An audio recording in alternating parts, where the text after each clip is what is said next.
අවසරයි ස්වාමීන් වහන්සේට මහිම වේවා. මේ වෙලාවේ උන්වහන්සේ ඔබ මැද ඉන්න අවස්ථාව දුන්නේ ගැන මම ස්වාමීන් වහන්සේට ප්‍රශංසා කරනවා. විශේෂයෙන් මන්ද රෝයි සහෝදරයාගේ නිවසේ අපි එක් රැස්න බොහෝ විට මේක මේ අවුරුද්දේ අන්තිම යාඥාව වෙන්නත් පුළුවන්. මොකද ලබන සතියේ පොය දිනයක් තිබෙනවා. කෙසේ වෙතත් ස්වාමීන් වහන්සේ තා කෙටි පණිවිඩයක් මට ලැබෙනවා. අපි 9ට කොහොමද ඉවර කරනවා. කෙටි පණිවිඩයකට අපි යනවා. ඒ අතර ප්‍රේමවන්තීනි අපි හදලා තියෙන අපේ ගෲප් එකක්. ඒ ගෲප් එකට අපි ඕගොල්ලන්ගේ සියලු දෙනාගේම වෙන අපි මම විවිධ දේවල් දානවා. ඔබට පුළුවන් දාන්න.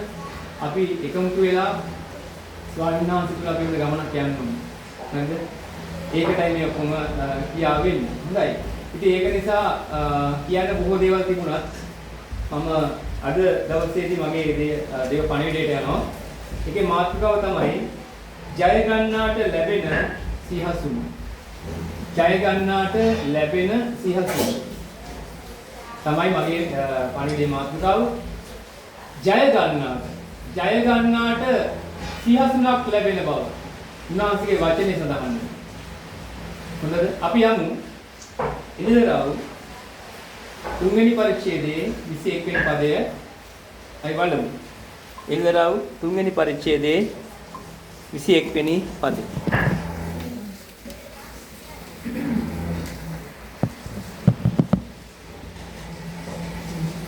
කියවන්න බලන්න පෙළගත්තේ කෙනෙක් ඉන්ද්‍රරාව තුන්වෙනි පරිච්ඡේදයේ 21 වෙනි පදය.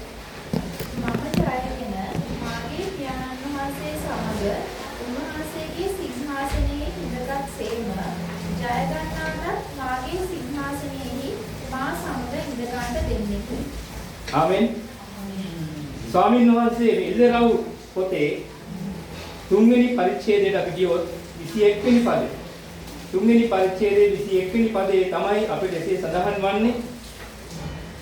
නැවත වාරයක් අපි මේ පදයට යොමු වෙමු. මන්ද දේව වචනේ කියන්නේ අපිට කොච්චර කියවුවත් ඒක නිමක් නොවන ජීවනයේ උපත. දේව වචනේ කියන්නේ. right? මම ජයගෙන. කවුද මම? එතන මම කියන්නේ කාටද? යේසුස් වහන්සේට කියන්නේ. මේ ඉන්ද්‍රව පොතේ යෝහාන් කියන ගෝලයාට ඔහු පත්මොස් කියන දිවයිනේ ඔහුව පිටුහල් කරලා තිබිච්ච අවස්ථාවේ ඔහු ස්වාමින් වහන්සේ තුල හිටියයි කියලා කියනවා. ආත්මය තුල හිටියයි කියලා කියනවා. ඒ වෙලාවේ අවසාන කාලේ අන්තිමේට වෙන්න තියෙන දේවල් ස්වාමින් වහන්සේ ඉදරව් කරනවා මොසෙස් මේ යෝහාන් කියන ගෝලයාට. මම ජයගෙන කිව්වේ යේසුස් වහන්සේ කියනවා. මම ජයගෙන ඉන්නේ.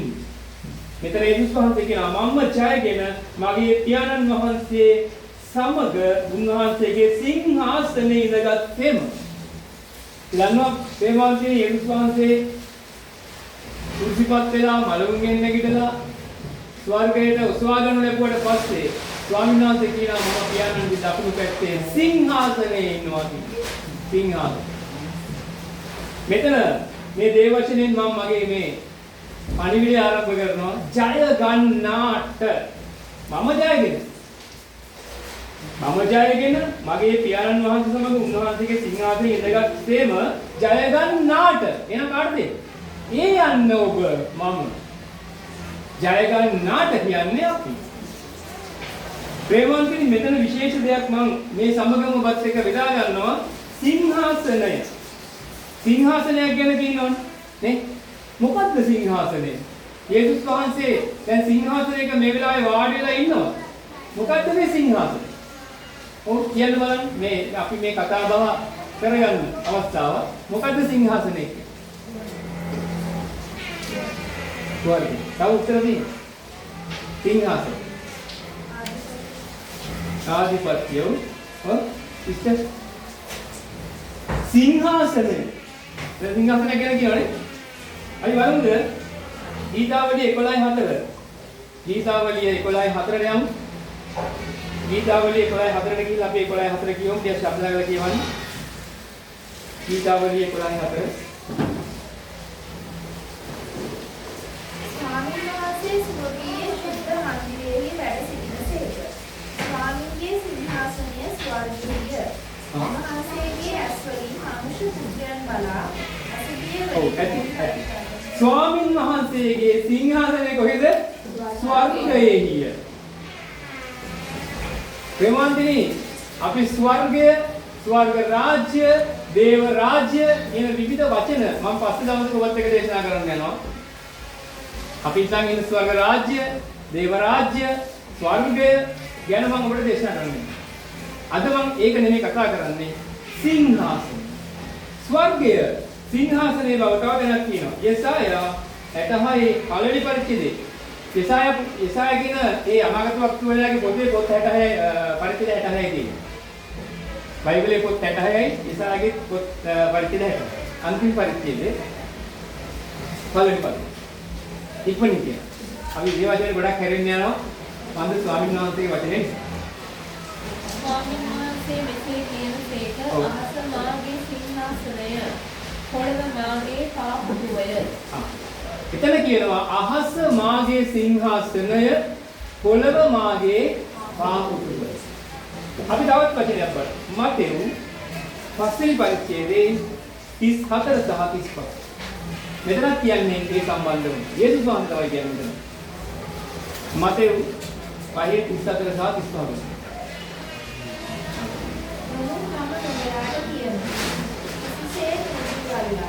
ස්වර්ගය දෙවියන් වහන්සේගේ සිංහාසනය බැවි ඒක ගෙනවි පොළව දෙවියන් වහන්සේගේ පාපුටුව බැවි ඒක ගැන නොදිවුරන් යේසුස් වහන්සේ කියන දිවුරන් කරා කියන අපට ඕන ධර්ම ප්‍රේමාන්දිනී සිංහාසනය කියන්නේ කුමක්ද කියලා ඔබත් එක්ක බෙදා ගන්න ඕනේ.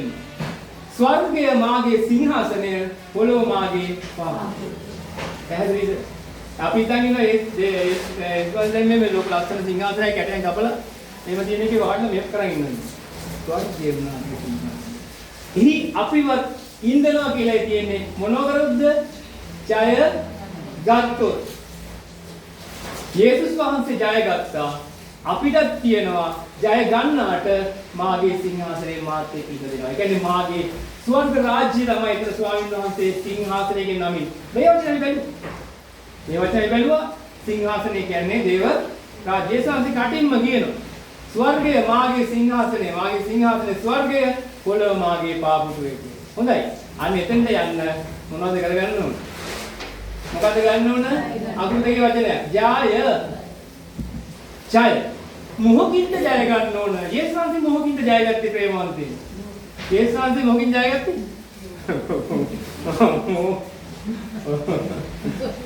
අර උරාගේ අම්මගේ පේනාවගේ කතාවක් තියෙන්නේ. ඒ වගේ තමයි. කොහොම නමුත් අපි ඒකත් බලමු. යේසුස් වහන්සේ අපි කියමු යෝහන් 16:33. දැන් යේසුස් වහන්සේ මම ජයගත්තයි. මොකකින්ද ජයගත්තේ? යේසුස් වහන්සේ පැහැදිලි කරලා ජයගත්තේ මොකකින්ද? බලමු. ඔබට දේවවචන වලදී එදරාවෙන් ස්වාමීන් වහන්සේ එකින් එක නිර්වුල් කරලා ඔබට මේ රාත්‍රී තා කෙටි පණිවිඩයක් දෙන්න. හරිද? යෝහන් 16:33 හයිය ශබ්දයක කියවන්න. යෝහන් 16:33 වෙනි පද. මාතුල නුඹලාට සමාදානය තිබෙන පිණිස මේ දේවල් නුඹලාට මා තුල නුඹලාට සමාදානය තිබෙන පිණිස මේ දේවල් නුඹලාට තීවේ. පස්සේ ලෝකේ නුඹලාට පීඩා තිබේ. ලෝකේ නුඹලාට පීඩා තිබේ. නමුත් ධෛර්යවත් වෙයලා. නමුත් ධෛර්යවත් වෙයලා. මම ලෝකෙන් ජයගත්තෙමි. අන්න යේසුස් වහන්සේ කිව්වේ ජය ගන්නාට කියලා මොහොකින්ද? ලෝකේ. යේසුස් වහන්සේ ජයගත්තේ මොහොකින්ද? ලෝකේ. නේද? මම කටින්ම කියනවා මම උඹලට බීලා තියෙනවා. හැබැයි මම ලෝකෙන් ජයගත්තා. ජය ගන්නාට සිංහාසනේ වාඩි වෙන්න දෙනවා. මම ජයගත්තා. මම දැන් සිංහාසනේ ඉන්නේ. ජය ගන්නාට සිංහාසනේ දෙනවා. හැබැයි මම ලෝකයෙන් ජය ගන්නවා. උඹලට ලෝකෙන් බොහෝ පීඩා තිබෙනවා. නමුත් ධෛර්යවත් වෙයල්ලා මම ලෝකයෙන් ජය ගන්නවා. ආමෙන්. අපේ මේ මගේ පණිවිඩය තුල අපි තව පොඩ්ඩක් ඉස්සරහට යනවා. මොකද්ද ලෝකය කියන්නේ? ඔබේ මම අහන්නේ වාගෙන් ප්ලීස් වාගේ වෙනවා. මොකද්ද ලෝකය කියන්නේ? ලෝකය. ඔබේ හිතේ තියෙන යම් මතයක් තිබෙනවා ප්‍රකාශ කරන්න. මොකද්ද ලෝකය කියන්නේ? ලෝකය. world. අපිට ලෝකය කියන world කියලා කියනවනේ. නමුත් ලෝකය. ඒ වචනේ සඳහන් ලෝකය. මොකද්ද ලෝකය? ඉතින් අපි කියනවානේ ලෝකයේ මිනිස්සු. ඒක නේද? ලෝකේ ලෝකයා ලෝකය ලෝකයේ ඉන්නේ කවුද? ලෝකයා. එහෙනම් ලෝකය කියන්නේ. එන්නේ. ඔව්. එන්නේ. විරුද්ධ ක්‍රියාකරන මොකක්ද? ඔව්. ලෝකේ. විරුද්ධ ක්‍රියාකරන. ඔව්. ඉතින්දා ලෝකේ. අන්ධකාරයේ මිනිස්සු. අපි වගේ ඉන්න හැමදේම ලෝකේ.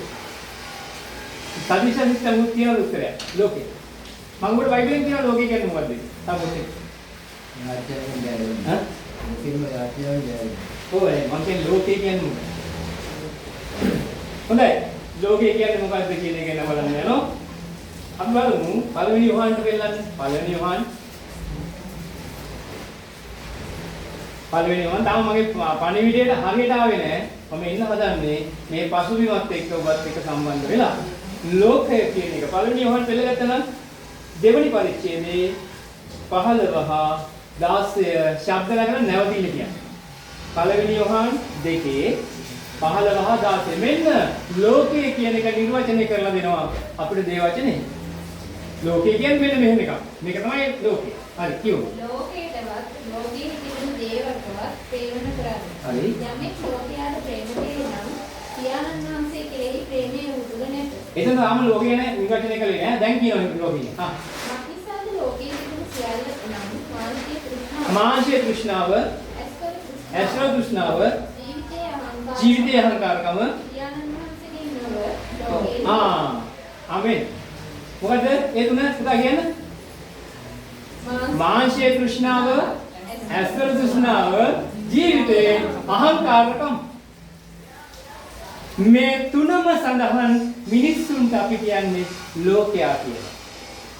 ලෝකයා මානසික තෘෂ්ණාව, ඇස්වර තෘෂ්ණාව හා ජීවිතයේ අහංකාරකම. ප්‍රේමන්තිනි බලන්න. මානසික තෘෂ්ණාව. මොකද්ද මානසික? මම දැන් ඒක ගැන මම කතා කරන්න යනවා මුලින්ම. මානසික තෘෂ්ණාව. තෘෂ්ණාව කියන එක මිනිස්සුන් ළඟ අද වර්තමානයේ තෘෂ්ණාව කියන එක තමයි මේ ලෝකෙ පිළිලා තියෙන්නේ නේ.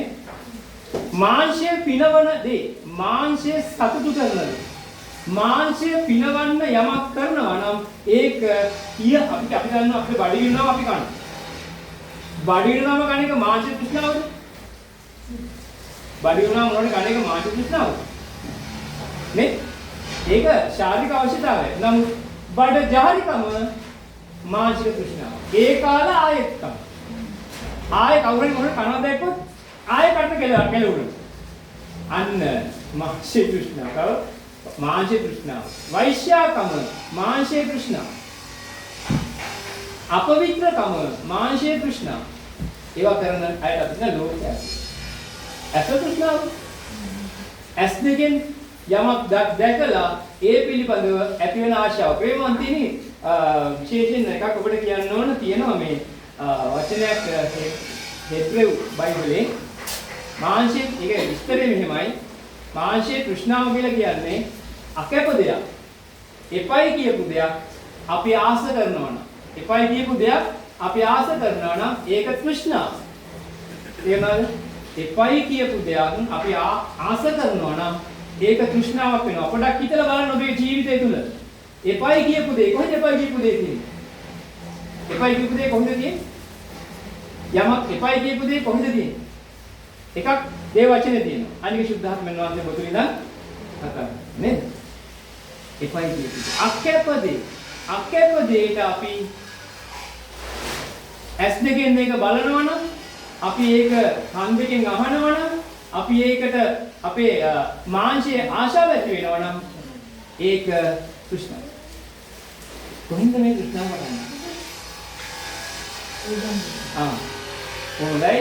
තෘෂ්ණාව අපි බලමු. තෘෂ්ණාවට පුතා ඒ තුන ආයි කියමු. එකක් මොකද්ද? ඇස්වල තෘෂ්ණාව. අනික මාංශයේ තෘෂ්ණාව. අනික ජීවිතයේ අහංකාරය.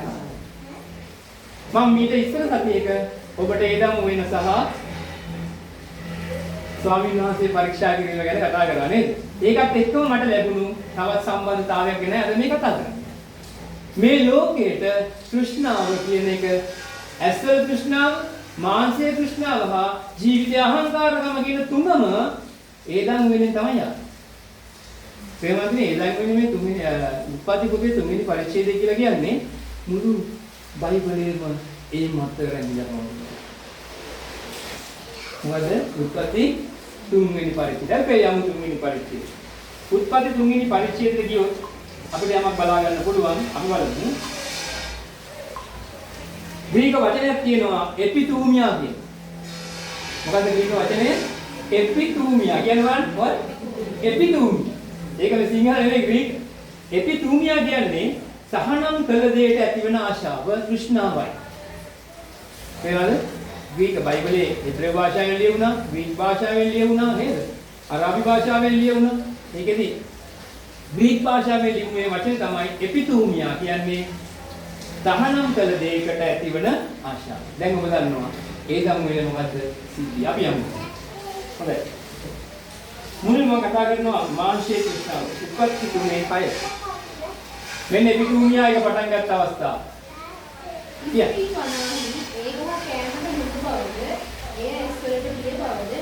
දෙකක් ආවා. ඔන්න ඒක කෑමට හොඳ බවද? කෑමට කියන්නේ මාංශික. කෑමට හොඳ බව. ඊවන්තින් අපි දන්නවා මෙතන ඒව තනියම තමයි පරිසරමින් හිටියේ වනේ. ආදම් මෙතන හිටියේ නැහැ. නමුත් ඒව කියන්නේ ආදම් විලටෙන් හදපු භාර්යාව. භාර්යාව නෙමෙයි ස්ත්‍රිය. එතන භාර්යාව වෙන්නේ නැහැ තාම. ස්ත්‍රිය. හරිද? සහකාරී. ඇය වනාන්තරයේ ඇසිරෙමින් ඉන්නකොට සතුරා එනවා මොන වේශයකින් දෙන්නේ? සර්පයේ වේශයකින්. සර්පයේ වේශයකින් ආපු සතුරාට ඒව ඇහුම්කන් දෙන්නට යනවා. තේරුණාද? ඇහුම්කන් දීම. සතුරාට ඇහුම්කන් දීම තුලින් ඈට තෘෂ්ණාව කියන එක සතුරා විසින් ඇතුල් කරනු ලැබුවා. ඇත්තටම උඹලට මේකෙන් කන්න එපයි කියලා තියෙනවා. සතුරා තෘෂ්ණාව ඇතුල් කරනවා ඒව ගහ දිහා බලනවා. සමහරට ඒව මීට කලින් ඔය ගහ දිහා දකින්න නැති. නේද? අපි ඒ සංදර්භයට ගියොත් මේ පළවෙනි දවසේ නෙමෙයි මේ ගහ ළඟින් ඒව යන.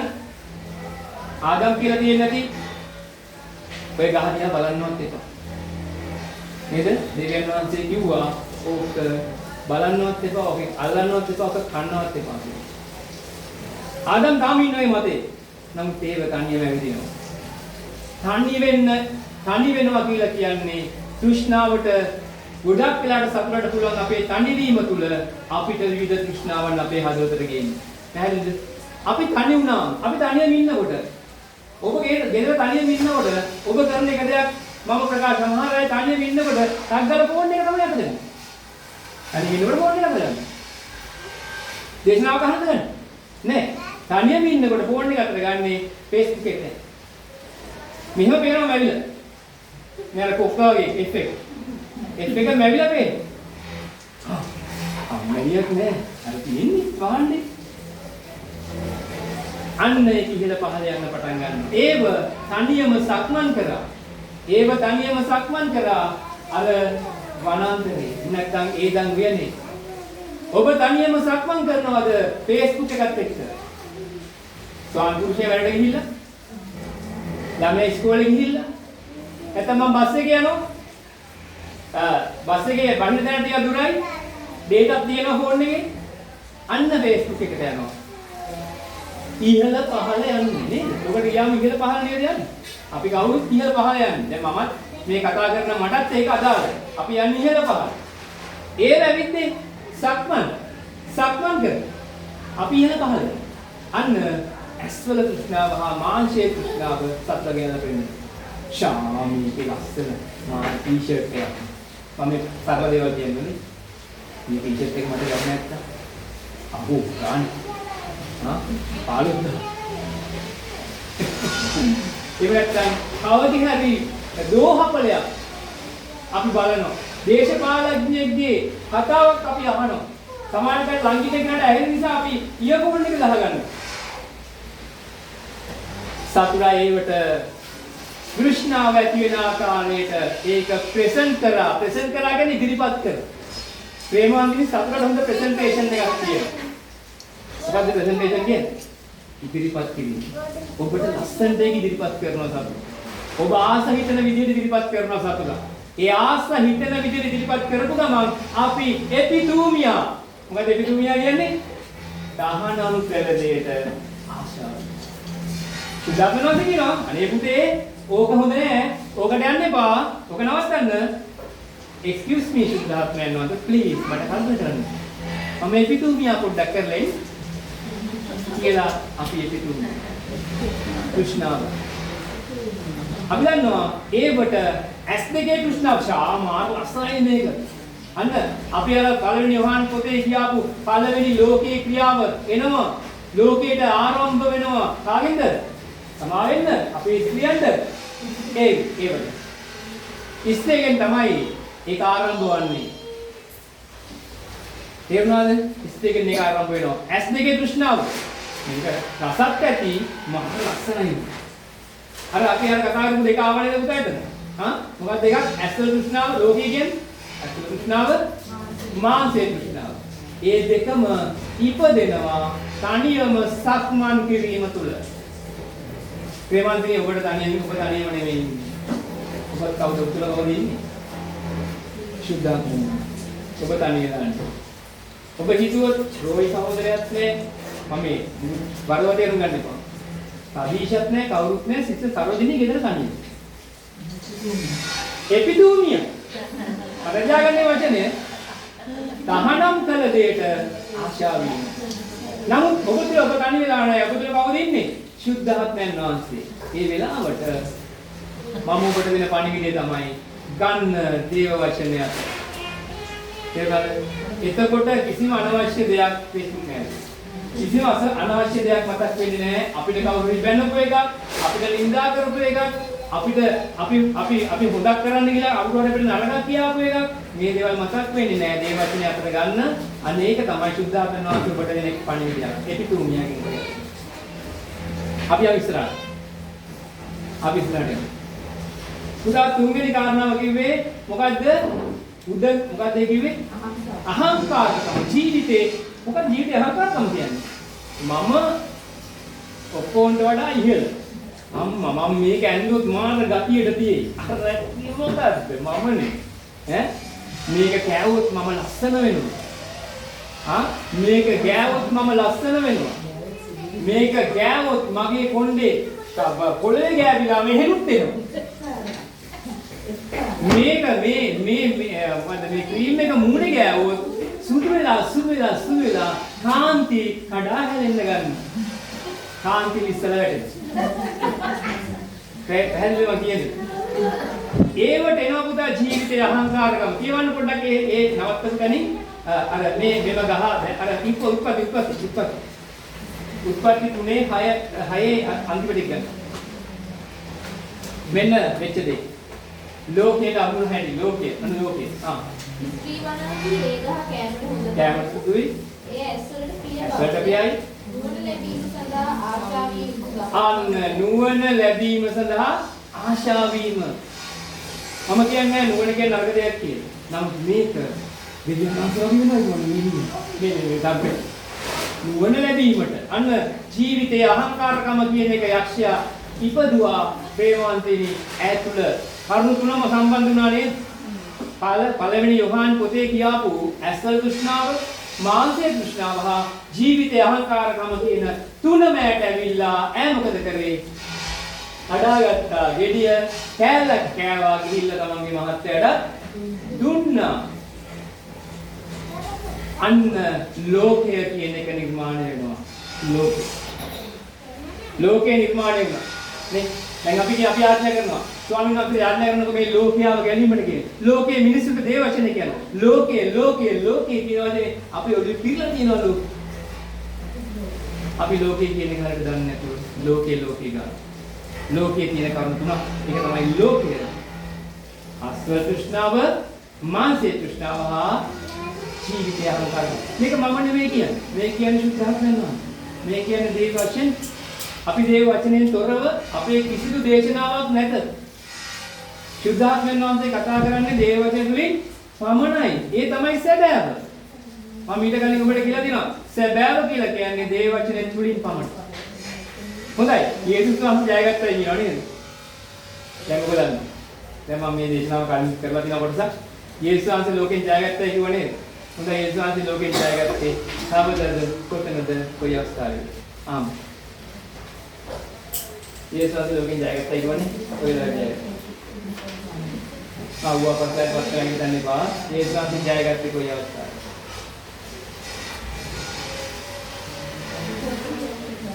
ඔව්. කියුණා. යේසුස් වහන්සේ ලෝකෙන් ජයගෙන එළියට ආවේ එදා දවස් 40ක් වනාන්තරයේ ඉඳලා මේ තුනම යක්ෂය අරන් ආවා යේසුස් වහන්සේ ගාවට. බලන්න. අපි යමු එතනට. අපි යමු මතෙව් 4 මතෙව් 4:6ට යන්න මුලින්ම මතෙව් 4:6 මතෙව් 4:6ට ඔව් කියන්න. හරි. ඔබ දෙවියන් වහන්සේගේ පුත්‍රයා නම් පහතට පනින්න. නෑ මතෙව් 4 කවුරුද පොඩ්ඩක් අර ගල් රොටි කරන දැන්නේ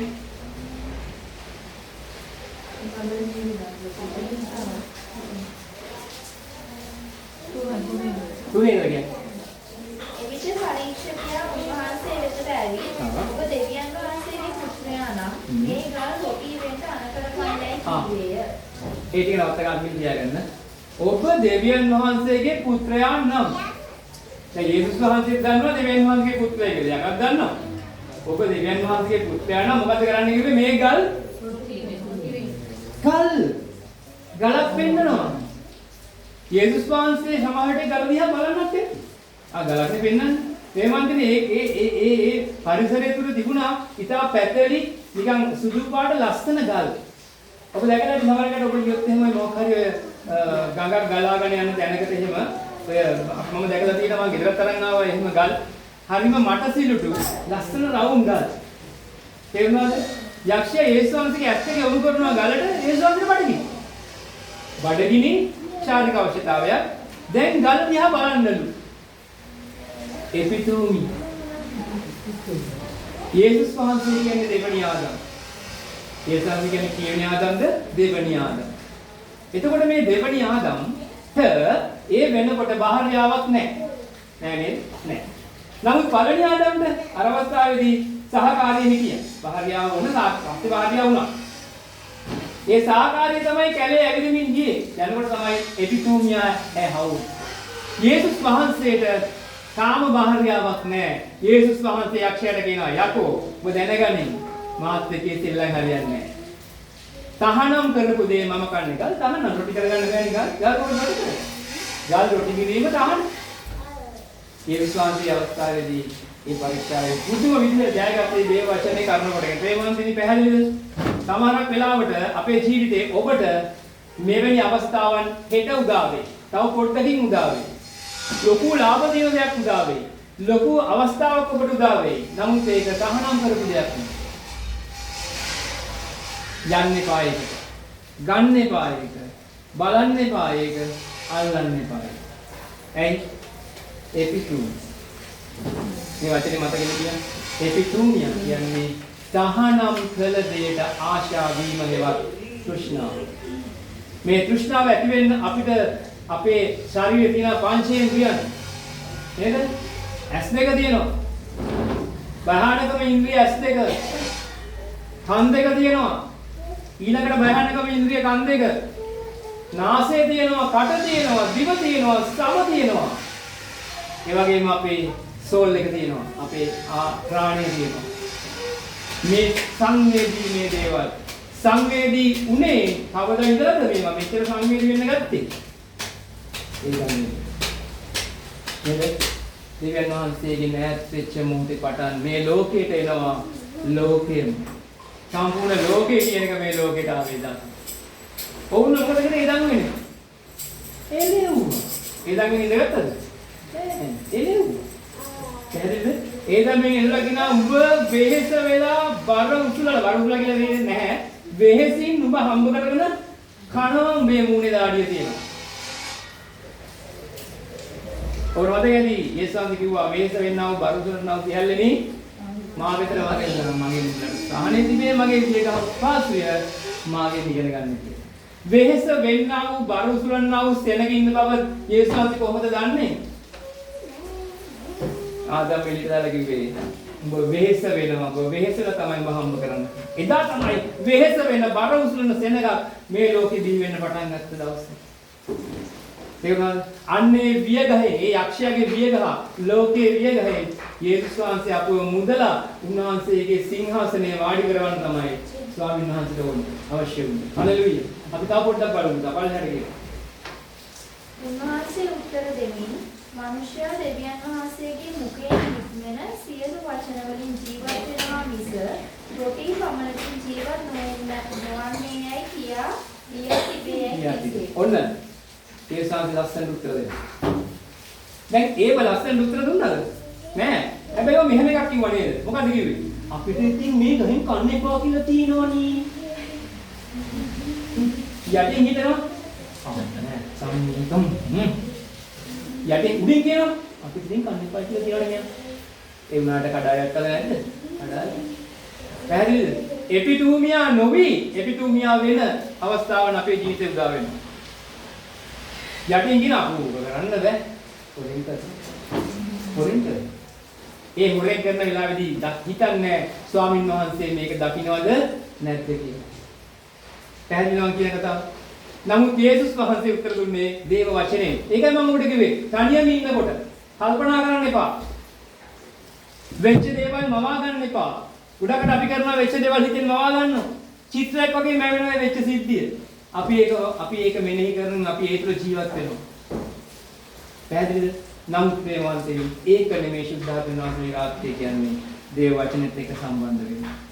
දේව වචනේ තමයි ඔබගේ එකම ජීවිතේ පහනවන්නේ. මන්ද දේව වචනේ කියන්නේ ස්වාමීන් වහන්සේ වාක්‍යානෝ ඔබ දේව වචනේ තුළට යනකොට ස්වාමීන් වහන්සේ ඔබ තුළට තව ඇතුල් වෙනවා. හොඳයි, තව ටිකක් කියමු. දෙවනි පරීක්ෂාව. බලන්න එතනදී ජීවිතයේ අහංකාරකම මේ ඔක්කොම ටික තියෙනවා. එවිට යක්ෂයා උන්වහන්සේ ශුද්ධ නුවරට පමුණුවා. ශුද්ධ නුවරට පමුණුවා. දේවමාලිගාව මුදුනේ සිටුවා. දේවමාලිගාව ඉඳලා ඔබ දෙවියන් වහන්සේගේ පුත්‍රයාණන් පහතට පනින්න. පහතට පනින්න. එතකොට තමන් කුමක් හේින්ද? වහන්සේ තමන් දූතයන්ට නුඹගෙන අනිසේක. යක්ෂයා කියනවා මේ ඔතේ ඉන්න දිනව නේද? පැන්නොත් මේක මුත් වෙන්නේ නැහැ නේද? පයින්නු. යේසුස් වහන්සේ දෙවනවා ජීවිතය අහංකාරකම්.